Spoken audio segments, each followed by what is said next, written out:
Hello friends, welcome to Shammu's kitchen. ఇవాళ recipe వచ్చేసి carrot barfi అండి. చాలా మంచి ఫుడ్ ఇది. చాలా హెల్దీ కూడాను. ప్రిపేర్ చేసుకోవడం కూడా చాలా ఈజీ.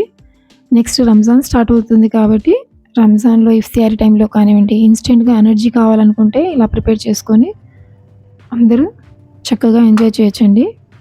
ఇది ప్రిపేర్ చేసుకోవడానికి నేనైతే ఇక్కడ 1 కేజీ క్యారెట్ తీసుకున్నాను. క్యారెట్ని చక్కగా పీల్ చేసుకొని వాష్ చేసి తీసుకున్నాను. ఆ క్యారెట్స్ ఇప్పుడు తురుముకోవాలండి. కొంచెం పెద్ద హోల్స్ ఉన్న తురుము తీసుకొని తురుముకోవాలి. సన్నది కాదు, కొంచెం పెద్దగా ఉన్న హోల్స్తో తురుముకోవాలండి. ఒక్కొక్క క్యారెట్ తీసుకొని చక్కగా కొంచెం కేర్ఫుల్గా తురుముకోవాలి. ఇది తప్పకుండా ట్రై చేయండి. క్యారెట్ అంటే ఎవరికైనా ఇష్టం లేని వాళ్ళైనా సరే ఇలా ప్రిపేర్ చేసి వాళ్ళకి సర్వ్ చేస్తే వాళ్ళు చాలా ఇష్టంగా తింటారండి. పిల్లలైతే చాలా ఇష్టంగా తింటారు, స్వీట్గా ఉంటుంది కాబట్టి.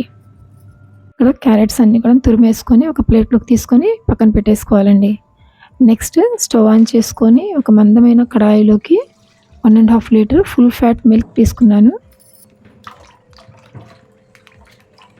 మిల్క్ వేసుకున్న తర్వాత ఫ్లేమ్ని మీడియం ఫ్లేమ్లో పెట్టేసుకొని పాలు బాగా బాయిల్ చేసుకోవాలండి. బాయిల్ వచ్చిన తర్వాత మీడియం టు లో ఫ్లేమ్లో మార్చుకుంటూ ఒక 10 to 15 మినిట్స్ వరకు బాగా మరిగించుకోవాలి పాలని. పాలు కొంచెం మరిగిన తర్వాత అందులోకి మేము తురిమి పెట్టుకున్న క్యారెట్ని వేసుకోవాలి. క్యారెట్ వేసేసిన తర్వాత చక్కగా కలుపుకుంటూ కుక్ చేసుకోవాలండి. ఇది మధ్యలో కలుపుతూ ఉండాలి, లేకపోతే అది అడుగు పడుతుంది. అడుగు పట్టకుండా చక్కగా కలిపేసుకుంటూ ఉండాలి. నెక్స్ట్ అలాగే అది కొంచెం పాలు దగ్గర పడుతున్నప్పుడు అందులోకి డ్రై కోకోనట్ పౌడర్ వేసుకోవాలండి. డ్రై కోకోనట్ పౌడర్ వేసుకొని అది కూడా చక్కగా కలిపేసుకుంటూ కుక్ చేసుకోవాలి. ఫ్లేమ్ని మాత్రం లో టు మీడియం ఫ్లేమ్లోనే మాత్రమే పెట్టుకోవాలి. అది కూడా కొంచెం దగ్గర పడిన తర్వాత ఇప్పుడు అందులోకి 2 కప్స్ షుగర్ వేసుకుంటున్నానండి. షుగర్ అయితే నాకు 2 కప్స్ సరిపోయింది. మీరు మీకు స్వీట్నెస్ని బట్టి ఎక్కువ తక్కువ చేసుకొని యాడ్ చేసుకోవచ్చు. ఇది కూడా షుగర్ కూడా కొంచెం మెల్ట్ అయ్యే వరకు చక్కగా కలిపేసుకొని కుక్ చేసుకోవాలండి. చేసుకున్న తర్వాత ఇందులోకి ఇప్పుడు నేను 1/2 టీ స్పూన్ ఇలాచీ పౌడర్ని వేసుకుంటున్నాను. నేనైతే ఫ్రెష్గా దంచి వేసుకున్నాను. మీ దగ్గర పౌడర్ ఉన్నా సరే అదైనా వేసుకోవచ్చండి. వేసుకున్న తర్వాత ఇందులోకి 3 టేబుల్ స్పూన్స్ నెయ్యి కూడా వేసుకున్నాను. నెయ్యి వేసుకుంటే ఇది మంచి ఫ్లేవర్ వస్తుంది, మంచి టేస్ట్ కూడా బాగుంటుందండి. నెయ్యి వేసుకొని అది కొంచెం దగ్గర పడే వరకు మేము కలుపుతూనే ఉండాలి, ఆపకూడదు. కలుపుకుంటూ కుక్ చేసుకుంటే అడుగు పట్టకుండా చక్కగా వస్తుందండి. ఇప్పుడు అందులోకి పాలకోవా, పచ్చికోవా ఉంటుంది కదా, అది బయట సూపర్ మార్కెట్స్లో కానివ్వండి, డైరీస్లో కానివ్వండి, ఎక్కడైనా దొరుకుతుంది.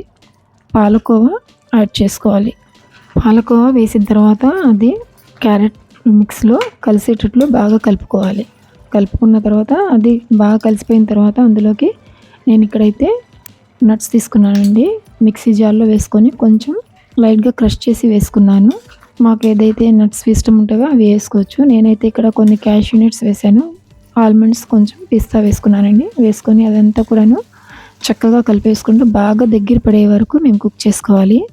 ఎప్పుడైతే క్యారెట్ బర్ఫీ ఎప్పుడైతే కడాయిని వదిలేస్తుందో అప్పుడు స్టవ్ ఆఫ్ చేసేసుకొని పక్కన పెట్టేసుకోవాలండి చల్లారడానికి.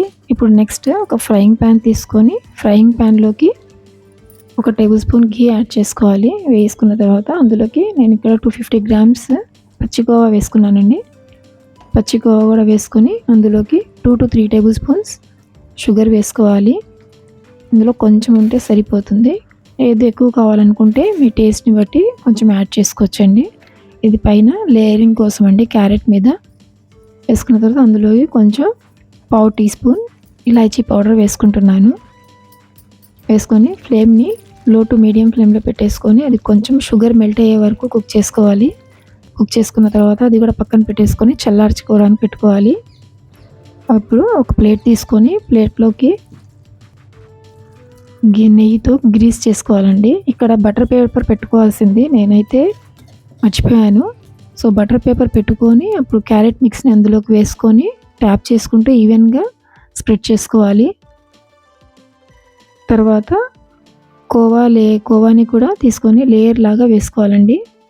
లేయర్ లాగా వేసుకొని స్పాచులాతో ట్యాప్ చేసుకుంటూ స్ప్రెడ్ చేసుకోవాలి ఈవెన్గా. స్ప్రెడ్ చేసుకున్న తర్వాత ఒకసారి కొంచెం ట్యాప్ చేసుకొని మెల్లిగా కొంచెం మొత్తం సెటిల్ అవ్వడానికి పెట్టుకోవాలి.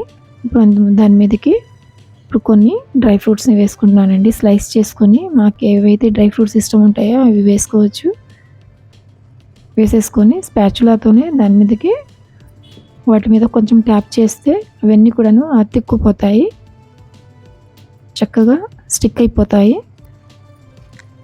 ఇప్పుడు నెక్స్ట్ నేను ఇక్కడ సిల్వర్ వర్క్ వేస్తున్నాను. అదైతే ఆప్షనల్ అండి, గార్నిషింగ్ కోసం.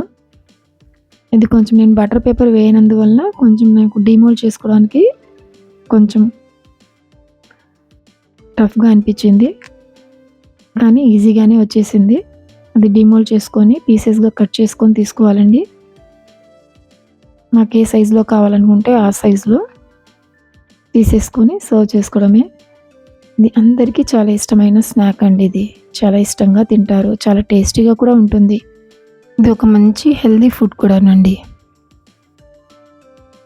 సో నెక్స్ట్ ఈ రంజాన్లో అందరూ ఇది తప్పకుండా ట్రై చేయండి. అందరికీ చాలా బాగా నచ్చుతుంది, చాలా ఈజీగా కూడా చేసేసుకోవచ్చు. మీకు కనుక ఈ వీడియో నచ్చితే లైక్ చేయండి, షేర్ చేయండి. ట్రై చేసిన తర్వాత ఎలాగొచ్చిందో కామెంట్ చేయండి. మరిన్ని సింపుల్ అండ్ ఈజీ రెసిపీస్ కోసం మా ఛానల్ని సబ్స్క్రైబ్ చేసుకోండి. Thank you.